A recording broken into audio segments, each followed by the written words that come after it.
وہ کسی نہ کسی سیاسی مقصد کے لیے استعمال کرتے ہیں، انہیں جنگ میں بار بار جھونک رہے ہیں، پاکستان کے خلاف امن کے دشمن بنے ہوئے ہیں، انتہا پسندی کے راستے پہ چلے ہوئے ہیں، اور اس میں لوگوں کی جانیں جا رہی ہیں، انہیں نہ اپنے لوگوں کی جانیں جانے کی پرواہ ہے نہ دوسروں کی۔ تو وہ جیسے ہی حادثہ ہوا جو کہ ایک انفارچونیٹ انسیڈنٹ تھا، اور اس سے ایئر شو پورے میں بدمزگی پیدا ہوئی۔ ایئر شو میں جتنے بھی ایئر شو ہونے تھے، جتنے طیاروں نے اڑ کے وہاں مظاہرہ کرنا تھا، گراؤنڈ پہ تو وہ شو جاری ہے، طیارے کھڑے ہیں، ان کی نمائش جاری ہے، لیکن ہوا میں ان کے جتنے مظاہرے تھے وہ کینسل کر دیے گئے ہیں جب تک اس کی تحقیقات مکمل نہیں ہوتی، اور تحقیقات مکمل ہونے کے بعد کیا وہ دوبارہ شروع ہوتے ہیں یا نہیں ہوتے، اس کے بارے میں ابھی کچھ نہیں کہا جا سکتا۔ بہرحال اس حادثے کی وجہ سے جو انڈین طیارہ وہاں پہ گرا ہے، تباہ ہوا ہے، ایک بدمزگی ہو گئی ہے انٹرنیشنل شو میں، اور لے کے اس لیے گئے تھے کہ اس کی اچھائیاں بتائی جائیں گی، اس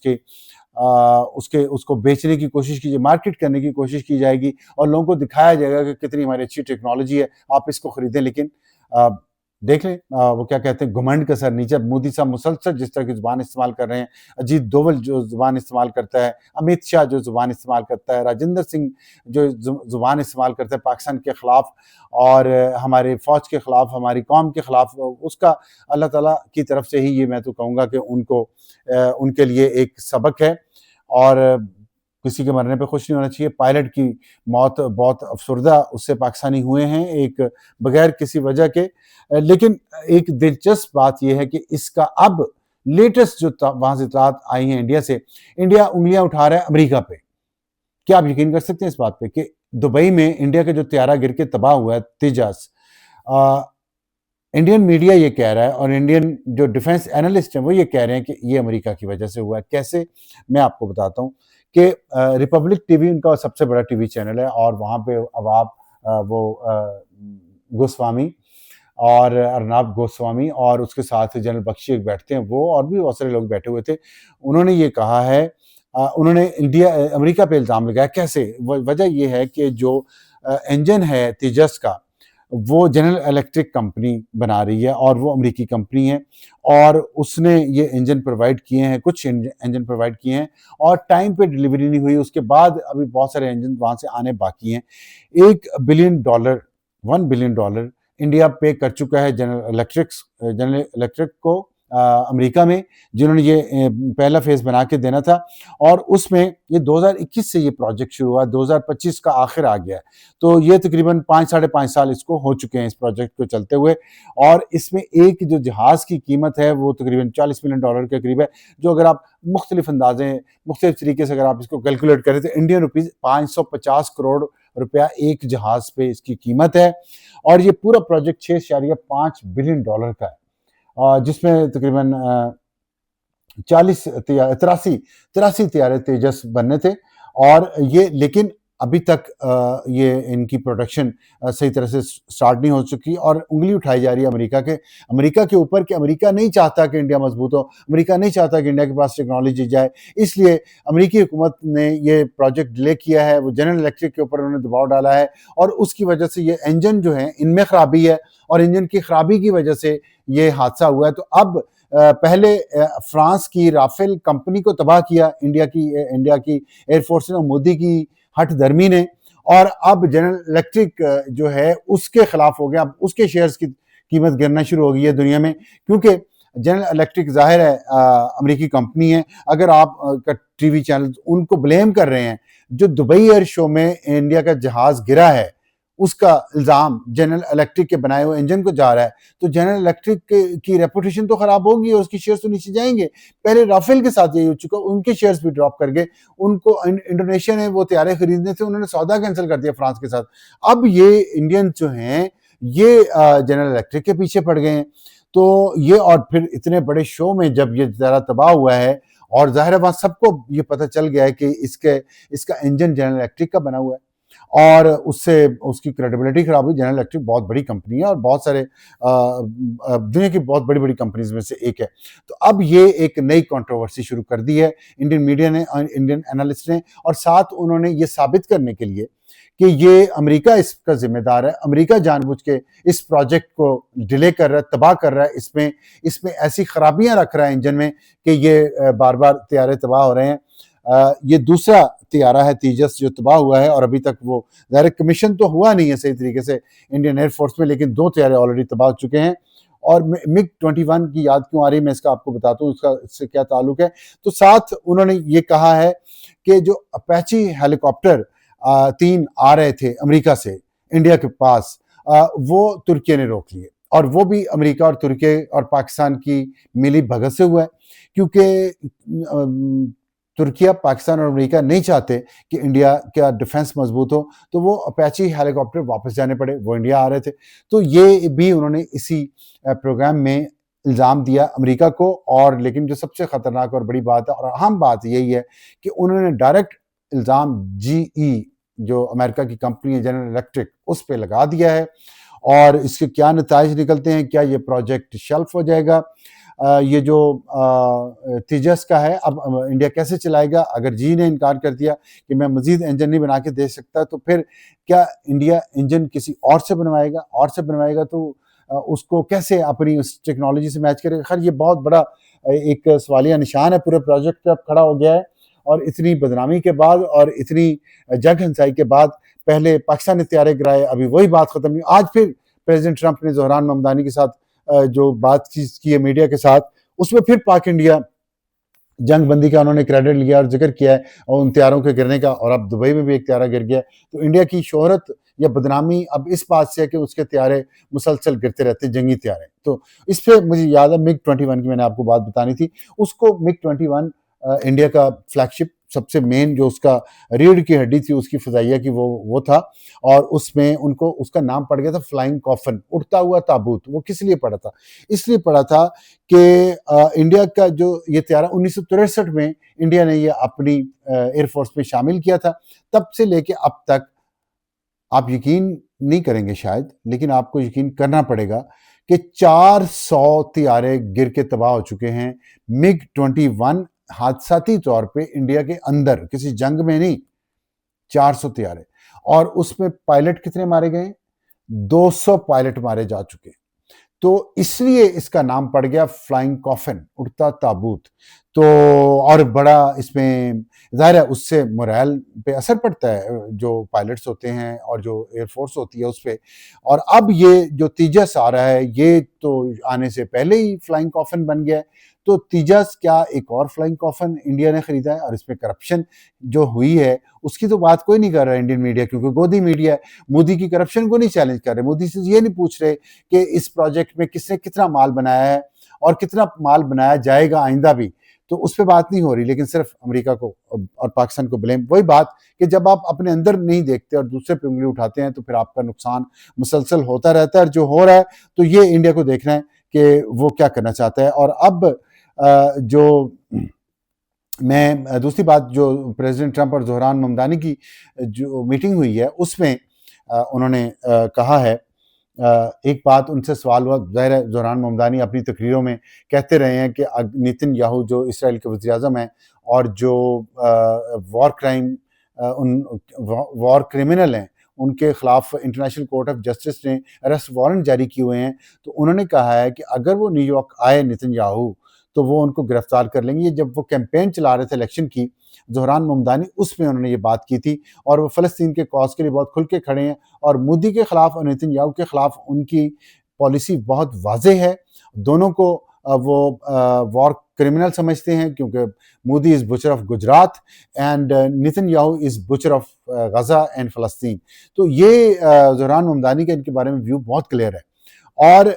اس کو انہوں نے اپنے کیمپین کا حصہ بنایا اور ان کے خلاف کھل کے بات کی اور اسی بنیاد پہ ووٹ لیے۔ تو اب جب وہ ٹرمپ سے ملے ہیں، اور ٹرمپ ظاہر نیتن یاہو کا بہت قریبی دوست ہے، کلوز بڈیز ہیں، بزم بڈیز ہیں، تو اب وہ اس کے سامنے ان سے پوچھا گیا ہے کہ ٹرمپ سے پوچھا گیا کہ کیا